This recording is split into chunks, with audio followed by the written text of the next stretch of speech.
Are you looking for funding? I've got some great hacks for you. If you haven't heard iBankNet, you definitely want to save this video. iBankNet is one of the top websites that I use to help my clients find the best banks that have the most amount of assets that are going to give you the money that you need for your business ventures or whatever type of funding that it is that you may need. Now, I don't charge a percentage for funding because I just don't feel right about it, because I'm here to give you the tools that you need to know to be self-sufficient yourself. So iBankNet, that is one tool.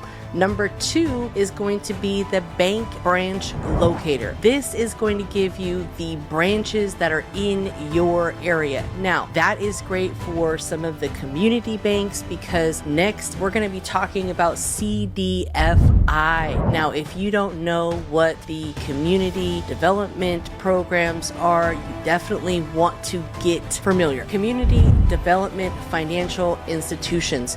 These are funds that are made available at community banks and other banks to help the community. So you want to also notate this website, cdfifund.gov. Yes, it is a government website.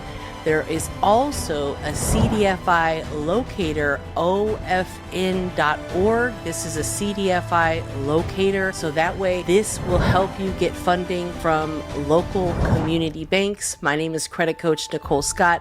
To learn more information like this, make sure to go to the link in the bio and join the credit community today, because we talk about personal credit, business credit, and how to leverage your credit to create multiple streams of income. I'm Credit Coach Nicole Scott. Make sure to subscribe on YouTube and follow me on Instagram.